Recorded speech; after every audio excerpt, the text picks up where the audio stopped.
Yeah, and every game has its own challenges. You know, tonight, no Ja Morant in the lineup. I thought it changed the way Memphis was attacking the Lakers.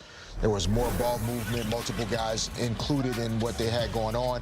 But the second half, when you have, again, we talked about in the pregame, two closers essentially in LeBron and Luka, if they're not turning the basketball over, it's going to be difficult to stop them from getting a quality shot because LeBron can force you to put two on the ball, and then now the defense is in dominoes in rotation, and then Luka can do the same thing, and that makes it hard to get stops in the fourth quarter. And Fish and James, you saw different actions down the stretch, too. Not a lot of ISO. You saw LeBron operating out of the post, then a double team. You saw the duck in by Vando, saw the good ball movement as well. Take it, Fish. Yeah, I mean, the Grizzlies almost had to go to a little bit of a zone whenever LeBron gets into that mid-post area. They were trying to bring a second guy over. He dumped it off to Jackson Hayes for a dunk. He got Vando on a cut. And so teams that have to put a second guy on LeBron, you're done. He's going to pick your defense apart. Luka actually was the beneficiary of 2 catch-and-shoot threes in the second half, which is something that's very rare for him. Most of his threes are off the dribble. And so when the games are close, the Lakers are built to have a chance to win those games every night. I also think it's a positive sign that, I mean, you guys have been doing this longer than I have. How many nights were there frustrations around not winning the games you're supposed to win? Mm-hmm. Many nights, Fish. Think about the nights, the difference between even before you knew who I was, a 7 Derek. seed and a 3 seed because of bad regular season losses. Yeah. And so you notch another one under your belt of like beating a team that's under 500 that you're supposed to beat, and they got the job done tonight. So without AR, we talked in the pregame show for the month of January. Rui's not going on that road trip, so hopefully he's back, and Gabe comes back at some point, maybe for that Bucks game. We talked about the big three. No AR. How do you find success? We talked about different guys stepping up. The last 2 games, it has been Jake LaRavia.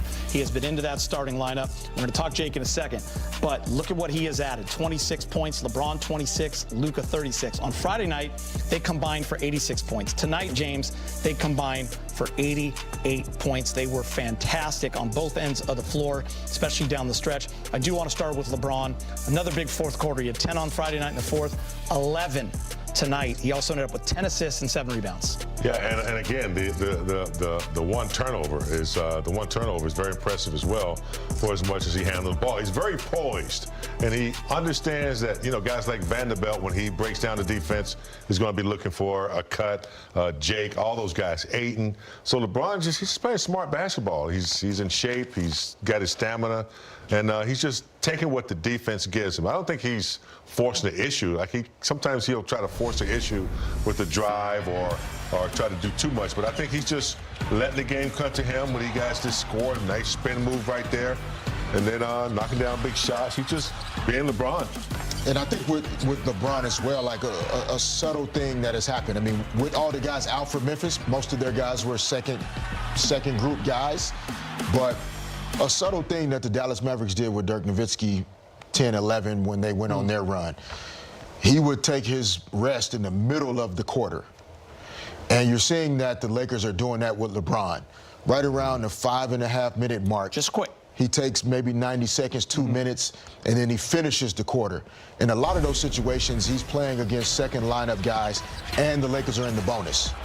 So now when he comes back in to finish quarters and finish halves, the Lakers are in the bonus. He can put you at the free throw line, but he's also playing against second lineup guys that now he's creating more opportunities for himself and his teammates, and that's also allowing him to have those fresh legs in the fourth quarter.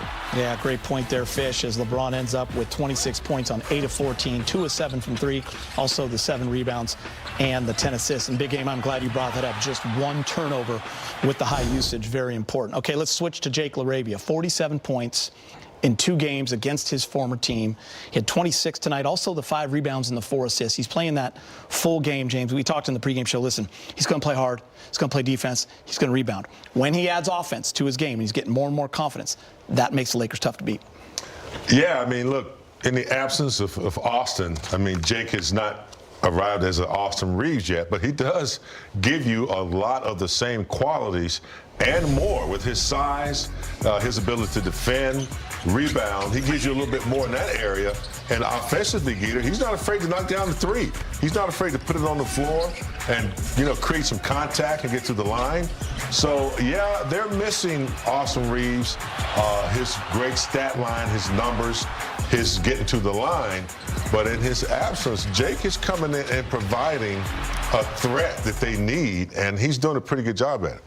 And you can tell that, like, he's shooting the shots that they want him to shoot. When you're on the floor with LeBron and Luka, and the defense is tilting, trying to bring a low guy over and load, and you saw some of those skip passes over the top to the defense, he's wide open. You have to not only take those, but make enough of them to now have the defense closing out in a long way. And then you saw in those clips, he was able to drive the ball, get into the paint, spin through contact for one finish, go through the chest of another guy on a second finish. And so he has the type of game that if he needs to score, he can. But the difference with him with other guys is he could play 31 minutes and only score 7 points, but he's still rebounding. He's still playing defense. No turnovers still tonight. A plus in the plus minus. He's still going to be a positive contributor to winning, and it's not always just making shots the way he has the last couple nights. Yeah, tonight he was 40% from 3, 4 of 10. And I also want to note, in a year of injuries that have piled up for the Lakers, he's the only guy that's played. It's in that scenario, second only to the OKC Thunder, who have 24 such wins. So big game, the Lakers pulling away late fourth, as we've seen them do throughout the season. They're now 21-11. They got some great role player games, and also the 2 stars delivered, of course. What did you like about the way they finished that game? The defense. I think in clutch minutes down the stretch, they do pretty good in defense. Just not overall and ranking and like overall, but I thought the defense was pretty good. I think less turnovers, playing smart, and not turning the ball over, and making right decisions, getting good shots as opposed to shots with the shot clock running down. And they were able to move the basketball, I think, a little bit better down the stretch and use versatile people. Didn't depend on Luka all the way down. Jake played well. They got some contributions from other players. LeBron did an excellent job in the absence of Reeves to kind of lead the team and show his experience down the stretch. Well, winning close games especially, you saw there on the graph, the Lakers using a 12-2 run in the fourth quarter to kind of get that separation. When you have Luka Doncic and LeBron James on the court in fourth quarters of close games, their ability to play chess with the basketball court and map out where people are, which moves to make, how to take advantage of matchups, and how to create foul scenarios where you can get to the free throw line in the fourth quarter, which is also very important.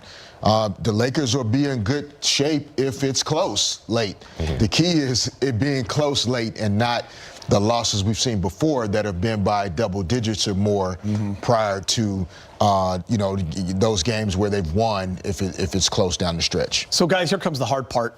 You're playing this team again 48 hours later. James, it's like a playoff series, which you two have a lot of experience, more than most, in that situation. So when you play a team 2 days later after a win, what kind of adjustments are you looking at in terms of trying to get the sweep? Well, you have to look at, I guess the adjustments that the Grizzlies will make. I think Jackson had a really good game. Ja had a mediocre game. That's the one that scares me, James. That's the one that scares me. So if you put, complete, team together, and the Grizzlies have been playing well of late. So you have to expect that they're going to come out and have a good team effort. So, I expect Ja to play well. I expect them to, have pace. A little bit more pace. They're up and down team. They cause turnovers. So they're definitely going to come back, and try to play the game that they're accustomed to play. But Jackson was the one that they couldn't, really handle the other night. Yeah, and he's usually in foul trouble, which he was still, but still went for 27 points. Fish, as a coach in this situation, and James kind of hit on it, are you looking more at what Memphis might do to change things up? I mean, obviously their bench plays a huge part in what this team does.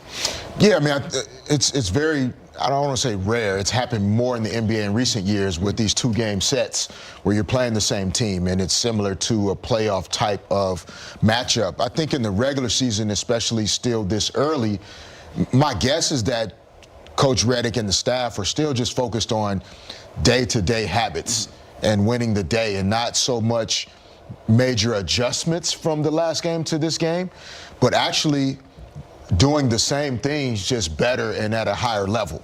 We don't have to change our strategy, but the miscommunications, the breakdowns on defense that we gave up, not sprinting back in transition defense, the situations where we could have made one more pass and gotten a better shot instead of an okay shot. Those things I think they'll just look to shore up and not necessarily see a lineup adjustment or a wholesale change that you might see in a playoff situation. Don't turn the ball over 21 times? That would help. That would help. That's another adjustment. For sure. All right, let's check in with Mike Trudell joining us from Crypto.